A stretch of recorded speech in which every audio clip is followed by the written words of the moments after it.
काहे के बोलो? अच्छा, हमें एक बात सब लोग बता सकते हो? बड़ा सरल सा प्रश्न है, कठिन नहीं है।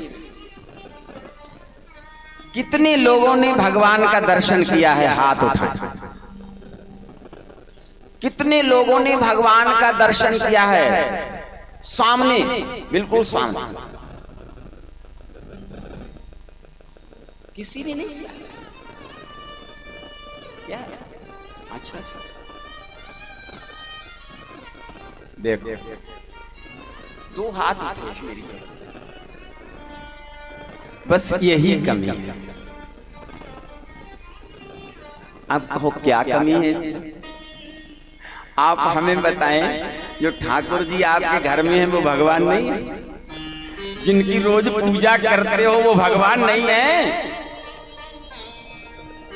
उनमें भगवान का दर्शन नहीं करते हो? क्या उन्हें मानते हो? यही विश्वास, यही विश्वास है।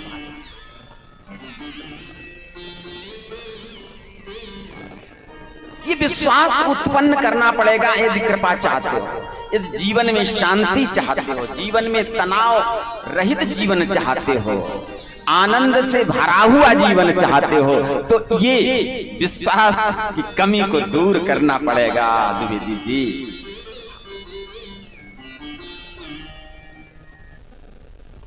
एक जगह एक आयोजन यज्ञ का हुआ तो कुछ लोग एक घर में पहुंचे सहयोग राशि मांगते हुए। तो वहां एक छोटी सी बच्ची रही होगी 10-12 साल। उसने पूछ लिया, अंकल जी ये काहे के लिए सब कर रहे हैं?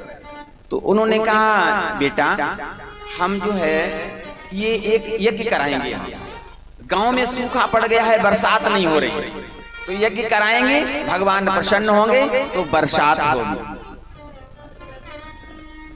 अच्छा अंकल जी, यज्ञ कराने से भगवान प्रसन्न होते हैं?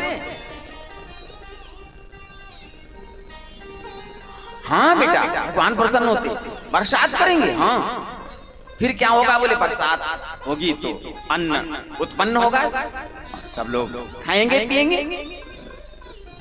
अच्छा ठीक है, वो तो चले गए सब लोग। यज्ञ प्रारंभ हुआ, बच्ची भी उस यज्ञ में पहुंची और बच्ची छाता लेकर पहुंची। लोगों ने कहा, देखो सब तो ऐसे ही आई है, ये बच्ची छाता लेकर के आई। तो उत्सुकता बस कुछ लोगों ने पूछने का प्रयास किया, पूछ लिया जाए। बोले हाँ पूछो, बच्ची है, छाता लेके क्यों आई भाई? तो धूप इतनी, सब कुछ सामान्य मौसम है। तो जो सहयोग राशि लेने गए थे उन्हीं ने पूछा, बेटी छाता लेकर क्यों आई है?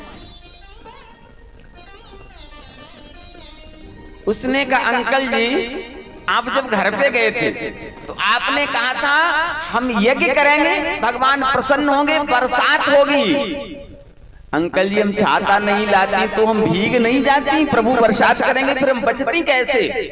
भगवान ने देखा उस लड़की का विश्वास और उसी समय घनघोर बादल छा गए और बरसात होने लगी, होने लगी। ये विश्वास की बात है। लेकिन हम सब कुछ छोड़ सकते हैं, हम ऐसे हैं, हम सब कुछ छोड़ देंगे, लेकिन अपनी कुटिलता नहीं छोड़ेंगे, अपनी चालाकी नहीं छोड़ेंगे। आप नहीं कथा में कई बार सुना होगा, विद्वान संत जन बताते हैं कि बिना सत्संग के विवेक नहीं होता, बिना विवेक के मोह भ्रम नहीं जाता, बिना मोह भ्रम गए भगवान के चरणों में अनुराग नहीं होता, बिना अनुराग के भगवत कृपा और भगवान की प्राप्ति नहीं होती। ये क्रम है, ये नियम है। लेकिन सत्संग कब मिलता है? बोले सत्संग मिलता है भगवान की कृपा से। अब भगवान की कृपा कब हो? जो सत्संग मिले फिर इतना सब हो। तो कहा कि मन क्रम वचन छाड़ कुटिलाई, भजत कृपा करी है, कुछ भी करो कुछ होने वाला नहीं। सरल है, बनाओ पहले कुटिलता छोड़ी चालाकी। अरे व्यक्तियों से तो करता ही है, संसार से तो करता ही है, हमारे ठाकुर से भी नहीं छोड़ता। एक व्यक्ति था खजूर पे चढ़ा, बड़े पक्के खजूर थे, खजूर पे चढ़ गया, इच्छा हुई खजूर खाने की, चढ़ गया, बहुत लंबा खजूर था। अच्छा खजूर का पेड़ तो लंबा तो होता ही, चढ़ गया, खजूर तोड़ने लगा, तोड़ के 2-4 खाए, नीचे देखा, जब नीचे देखा सोचा है हम इतने ऊपर टंगे, अब हम यहाँ से अगर गिरे तो हमारी तो सीताराम हो जाएगी। इतना सोचते ही घबरा गया, बोले अब उतर नहीं पाएंगे, कपने लगा। भगवान से प्रार्थना की, प्रभु उतार दो प्रभु, हम आपका 101 रुपए का प्रसाद चढ़ाएंगे, उतार दो। कुछ हिम्मत बंदी प्रभु कृपा से, थोड़ा उतरा, बोला प्रभु अगर 101 का इंतजाम नहीं हो पाया तो 51 तो पक्का ही, आप पक्का ही। और थोड़ा उतरा, बोला प्रभु अगर 51 में भी कोई दिक्कत आ जाती है, परिवार है, तो 21 का तो समझ लो तो निश्चित ही है, कुछ भी हो जाए। फिर और उतरा, बोला महाराज कभी कभी ऐसा घर में अभाव हो जाता है कि एक पैसा नहीं रहता है, लेकिन प्रभु हम चाहे कुछ भी करें उधार लेना पड़े, 11 का तो आपको हम चढ़ाएंगे ही। और ऐसे ही कहा, नीचे आ गया, और जब नीचे आया तो बोला प्रभु अब न दोबारा खजूर पर चढ़ेंगे और न प्रसाद चढ़ाएंगे। भाई दोबारा जब चढ़ना हो तब तो चढ़ेंगे। हम संसार से तो चालाकी चलते ही हैं, लेकिन परमात्मा से भी नहीं छोड़ते हैं। इसीलिए सब कुछ होते हुए हम दुखी हैं। सब कुछ हमारे पास है लेकिन हम अभाव में जी रहे हैं। कुछ अभाव लग रहा है, कुछ अभाव।